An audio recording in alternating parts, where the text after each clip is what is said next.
So you know that time, bro, we went to cheese in high school. Shoot, we was walking down the hall and they was like, "Big Daddy, big." No, I'm just teasing. Let me stop. It didn't happen. No, it didn't happen. No, I mean we have a very unique relationship. 1968, all male high school. You know, what's the chances of running into somebody that you're gonna latch on to? These two found each other at Brooklyn Technical High School. Ron Boyce and Gary Mattingly, polar opposite styles, yet they were drawn together to become friends for life. There are friendships, and then there are friends. And I had a lot of friendship, but not a lot of friends. And so we had the kind of relationship that we had our ups and downs. We did a lot of wild things together, you know. But that's to be expected as you're growing up. You know, you go from a teenager to a young man, then, you know. And the thing about us is, whenever some kind of event happened in our lives, we were usually there for each other. When I first got married, he was there for me, more so than a lot of people were there for me.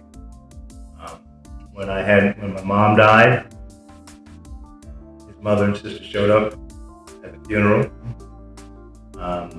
When my brother passed away, he was there. When I celebrated a birthday, he was there. But see, we have the kind of relationship that I don't have to call him every 2 weeks to see if he's okay. I can speak to Ron today and talk to him 6 months from now when we pick up that conversation. Like, we just talked yesterday. But one of the things I love about this guy is that anytime we end a conversation, we always end it with "I love you." And men don't normally do that. But it was. I guess it was really unique in terms of how we met, because we really ran in two different circles. Exactly.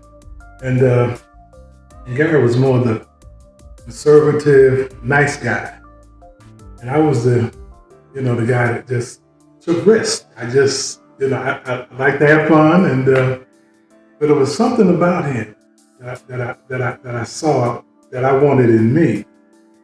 And I didn't find it in the circles that I was running in, and I found it in Gary. Because Gary introduced me into the whole area of broadcasting. I was a player.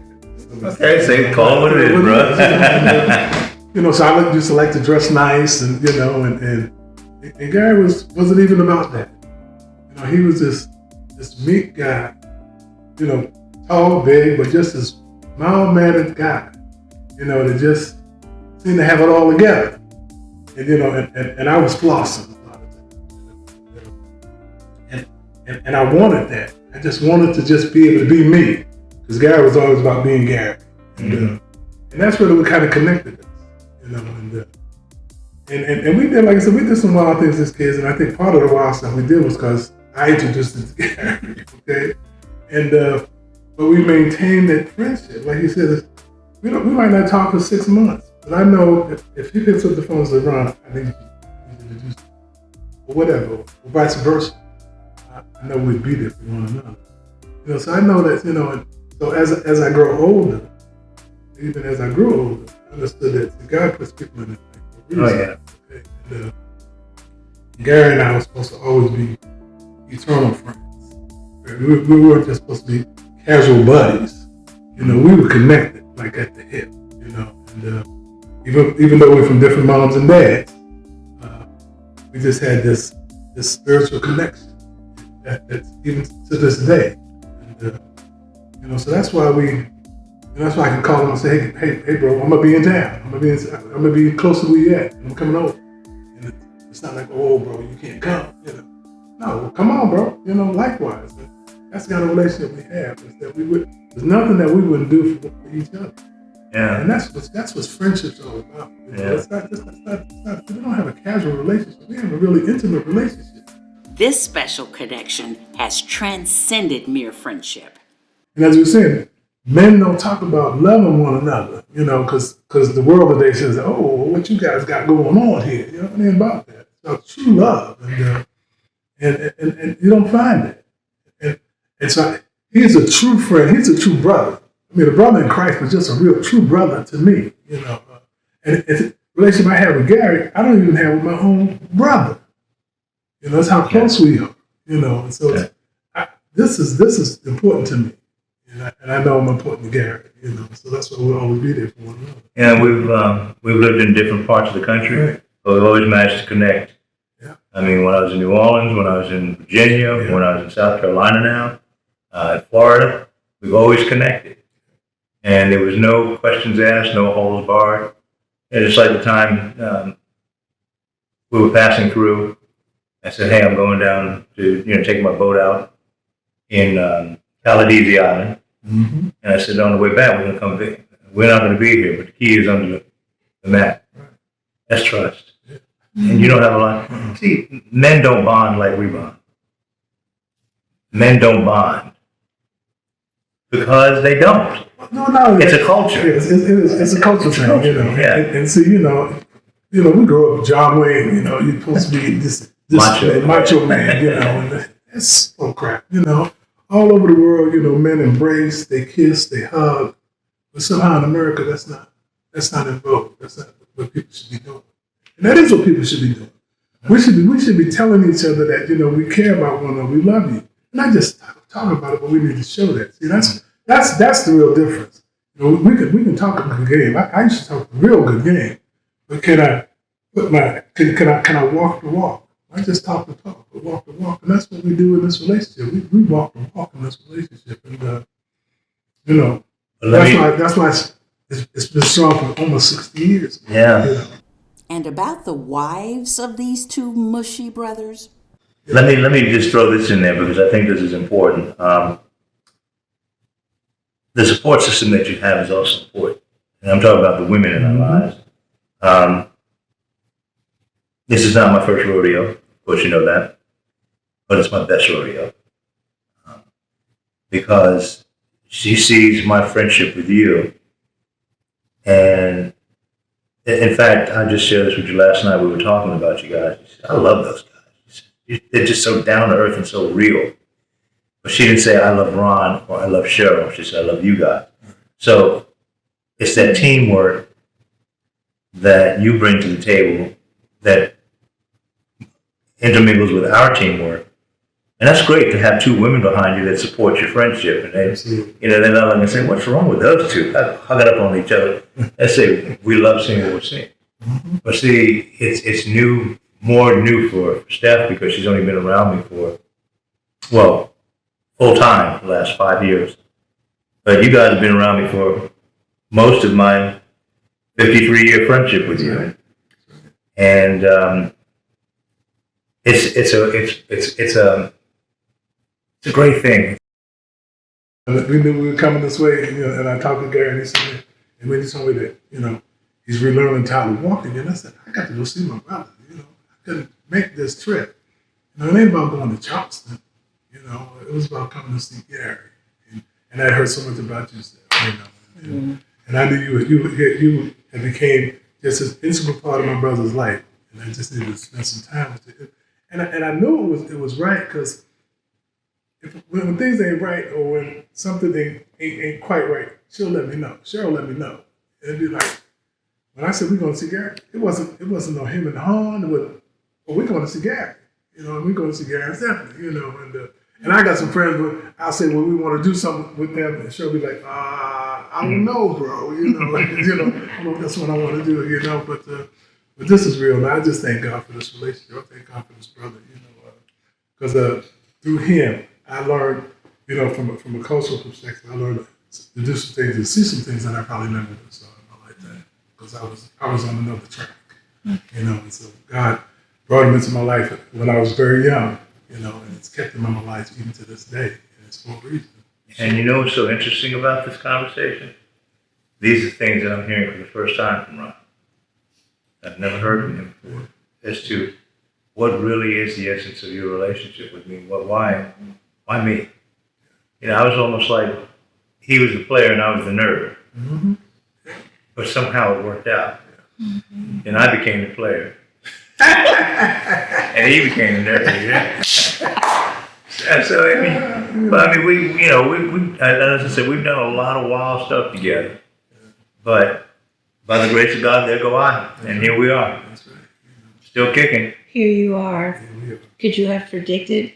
No, never in my wildest dreams. Never in my wildest dreams. And I mean, I had friends back then, that I don't even know where they're at, or really could care less where they're at, and to have maintained this relationship for over 53 years, it's like, wow, it's only but God through His grace and whatnot. And He knew that we needed to stay connected. Mm-hmm. God knew that this wasn't a short-term deal. This wasn't a lifetime deal. And, I'm just so grateful that, I met this brother over 50 years ago, that really changed my life and changed my perspective. I'm still having a hard time with that number. 53. 53, Yeah, how long have you been friends? Oh, about 5 years, 10 years, but 53 years? And 2 guys who maintain close contact after 53 years? Absolutely. We're pushing it on 54. Yeah. We've been through high school together, we've been through college together, we've been through grad school together. When I say together, at the same times. And we started families, and here we are. Now, in terms of, relationships, you've had a very solid relationship. I think you had 39 years of marriage. 39 years. I've been on, this is my 3rd triad, and this is my last triad, and I think it's my best triad. But I learned from you too, because I sometimes think, what was their secret for their longevity? And I think about that every time I talk to you. And it's because you had a solid woman behind you. Absolutely. And she kept you straight. She'll frown when things aren't right, and Steph does the same thing. Certain things that she hasn't been exposed to because of the lifestyle that she led, but she's a willing partner, and that's what makes a solid relationship, is having a willing partner. Absolutely. And like I said, and even our relationship, it was never anything about judgment. There's nothing that he could have done that I would just walked away and said, "Oh, that ain't cool." Or even if it wasn't cool, I would never walk away. That's friendship, knowing that he got my back and I got his back. Regardless, he talked about being married 3 times. Okay, well, that's what you've been through, bro. And through you being married 3 times has shown me that, because of who I'm married to and who I'm with, has allowed me to stay close and to stay close to my wife, to Cheryl. And let me know that, hey, that I had something rock solid. Because she could have walked away from this brother a long time ago and didn't. And I'm grateful for that. But really, the foundation has been God. We moved from Columbia, Maryland to Florida. And I was going for a job, to work for Honeywell. And really, God knew I was coming home to Him. And that's really how this whole thing really got with Cheryl and I, how we solidified our relationship. Because I was a mess. I was a mess, but through that mess, God gave me a message. So, and she hung with me through all the messes, and God has honored it. And that's what's, like I said, I don't take credit for that. My wife has been my rock, and God has as well, but she's been my rock, and I'm grateful for that. But this relationship here, I ain't going nowhere. I know Gary ain't going nowhere. All right, so hey, that's what it is, okay? You can drag my old behind out of here. I ain't going nowhere. I'll be here, hey. Yeah. And I just say stuff, all you gotta do is just pick it up and call me. The brother ain't acting right, just give me a shot, okay? You go into the trunk, get that act right cane, hobble up to the driveway. Hold on a second, I got to rest a minute. Let me take a rest here. I'm gonna get you in a minute, so let me take a rest here, Yeah, this is my brother. Yeah. Brother from another brother. Yeah, I love him dearly. That's right. Any closing remarks? Just really continue our walk with God, because that has just, I know what that's done for me in my life, even with my wife, and I know that just keeps me grounded, and no matter what we go through, like you're going through a little test here, my brother, And I know through this test, God's gonna have a testimony for you as a result of that. You're gonna walk again, bro. You know, I do that. and you're gonna walk in a way that you probably can't even imagine, bro. It's gonna happen in a time when you want to be able to imagine. But I just know in my heart that that's gonna happen, and just trust it. I mean, I've learned how to die, and I have to do that daily, because the old Ron wants to raise his hand and say, "Yo, man, I'm in charge. I'm going to do what I need to do." And God said, "No, I got this." See, I read this verse and it says, "God's got this," and that's it. And that's and whenever I think I got it, I say, "No, He got it," and I remember that. And so you remember that, bro. In spite of what you're going through, Oh yeah. God's got this, man. Oh no. And Steph has heard me say that many, many times. In fact, I just think about some of the things that have gone on, and I said to myself, I've walked in my dreams, and dreams do come true. Right. And that's the way I see it. I'm going to walk again because I know I feel in my heart. I also hear people say all the time, I found God. No, you didn't find God because He was never lost. Right. You were. Right. And so a lot of people don't understand. Oh, I found it. No, God was never lost. He was sitting up waiting on you to come to Him. Mm-hmm. Any well wishes as we close? No, I'm not going to give Him any well wishes because that's almost like saying, I'll see you on the other side, bro. I'm not ready for that. That's not what I would. No, I mean. That we do this more often. Oh yeah. That we do these kind of things together more often. We visit one another or we connect somewhere else. Because again, we don't know when our Father's gonna call us home. And I'd hate for Him to call us home when we haven't done some things that we kind of need to do together as parents. So that's that would be my wish that this doesn't stop here. That this is really just the beginning of us. Because you're a new player in this relationship. But you fit in. Right. Absolutely. But the bottom line is, if my brother said you fine, then you fine with me. That's all he had to tell me. And so when he told me that he had met you and he had fell in love with you and he was gonna marry you, I just knew you was just right for my brother. Did I say all that? You said all that. Oh my goodness. Yes, you did. But yeah, that's my wish that this doesn't stop here. We do this again. Either Florida or we do this in somewhere, wherever. We do this again, We got a solid bedrock. Yes. If you know anything about construction, they have what's called rebar that keeps us, foundation solid.